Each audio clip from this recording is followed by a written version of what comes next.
Okay, guys, so this is the last mainline Call of Duty game that we're going to be covering on the channel. I mean, that's not true. We're probably going to talk about Black Ops 6 later on in the year, but we've done every single main Call of Duty title from Call of Duty 1 all the way up until Modern Warfare 3 2023, which is what we're talking about right now, today.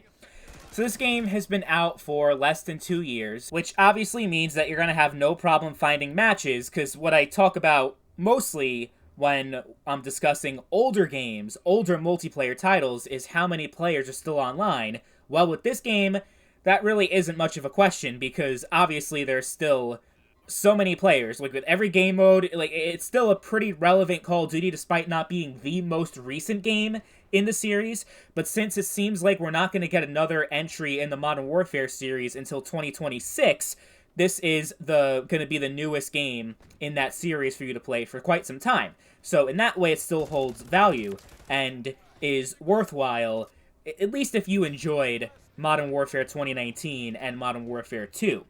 If you didn't like those games, you're not going to like this, because it's pretty much the exact same game as those two games, except some of the changes that Modern Warfare 2 made, like the very unpopular perk system that MW2 implemented, the weapon tuning that was introduced in the Gunsmith, and also them getting rid of slide canceling in Modern Warfare 2, but then they brought it back in Modern Warfare 3. So most of the big changes that MW2 made were reverted in MW3 and kind of went back to the way it was in 2019. So MW3 is a lot more similar to Modern Warfare 2019, except the time to kill is significantly slower than both Modern Warfare and Modern Warfare 2, which means that it is a fundamentally different experience in terms of the one-on-one gunfights and just the overall balancing of the game. It's going to have a different feel to it. That being said, at its surface, it is just another version of Modern Warfare 2, just with some balancing changes, and the maps from the original Modern Warfare 2 from 2009. That was the entire selling point of this game, was that it had every single map in the base game for MW2 2009 remastered and remade into Modern Warfare 3. Which, honestly, like, that was their main selling point. That was my main reason not to buy it, because if I want to play those maps, I'll just go back and play Modern Warfare 2, and you still can play in 2025. There's still plenty of players online. You have no issues there. So why would I, like, care so much about that? Why would that be a selling point for me if I can just play the original game as it is, as it was? So I didn't really like that.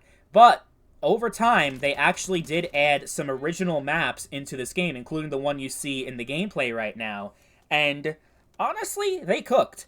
They cooked with those OG maps that they created specifically for Modern Warfare 3, and not the remade maps. The remade maps honestly reminded me of just how far gone Call of Duty has become, because the maps just didn't play the same. They weren't as fun, because the entire gameplay has a more realistic, slow presentation to it compared to 2009, when it was chaotic, fast-paced, over-the-top. Not saying that this game is slow-paced, like, it's not, like, quite like Insurgency, but it's still, it feels a lot different, and it's definitely more campy than even the OG MW2 was. Not to mention skill-based matchmaking, which completely ruins the experience for me. It's just not fun where every game you're pulling a 1 KD and it feels like you're in a $10 million esports tournament. Like, bro, I just want to play and have fun, have a casual, laid-back experience. That's what Call of Duty was all about.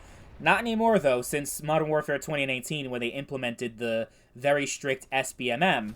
So maybe I'll enjoy Modern Warfare 3 a lot more in a few years, when the player base is a lot smaller, and therefore skill-based matchmaking is less strict. That's exactly what's happened with Modern Warfare 2019.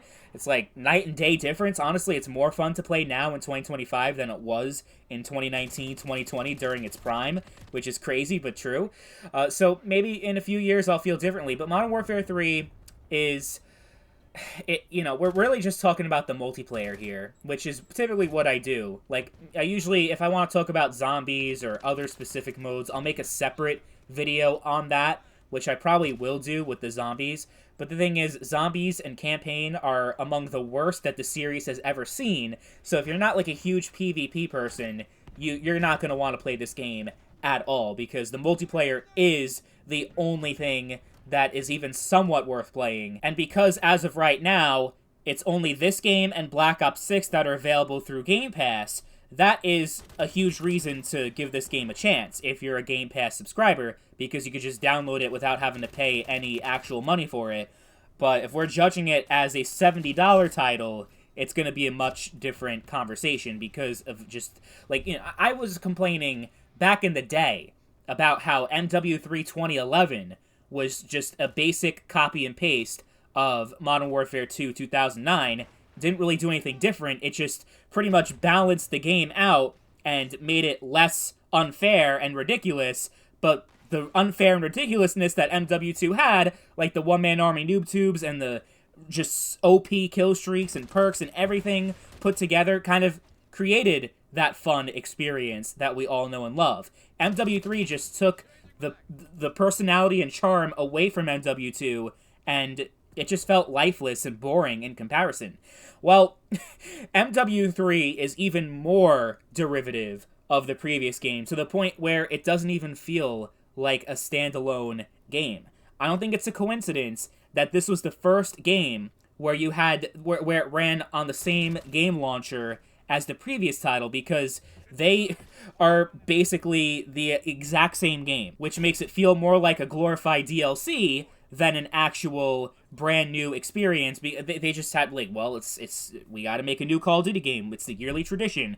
We've released a game every single year for the past 20 years. We're not going to stop now. So that's exactly why we got MW3, and it was rushed. You clearly tell with the campaign that it was just slapped together crap.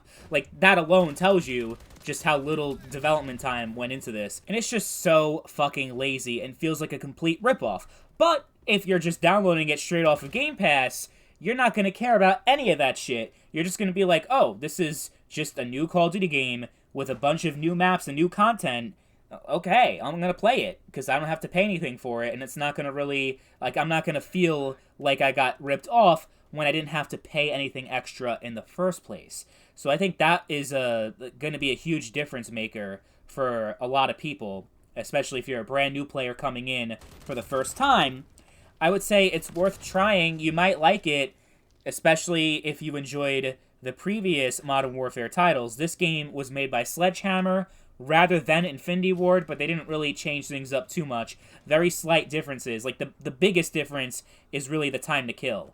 Otherwise, it feels and plays exactly the same, which, for better or worse, that's just how it is. And I would say, honestly, has the best maps in the Modern Warfare trilogy. I mean, I guess it's going to be a quadrilogy, because MW4 is coming, and maybe we're going to get MW5 after that.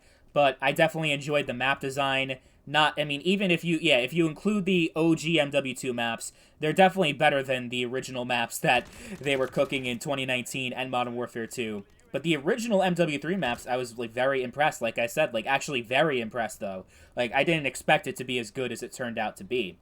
So there is some value here, and it can be an enjoyable experience for you, and obviously you're not going to have any issues with matchmaking like you would with previous Call of Duty titles. I'd say, like, if you go from Cold War and all the way before that, you're going to have some issues with matchmaking, but from Vanguard until now, it's still very populated, and it feels pretty much like it was in its prime in terms of the community and player base. It's obviously not getting updates anymore, so for some people that's going to be a deal breaker. You're not going to want to grind for a game that's no longer relevant. You're going to want to do it in Black Ops 6. So for that reason, it may not be worth it. But overall, it's still pretty solid in 2025, and I think it will be for several more years to come.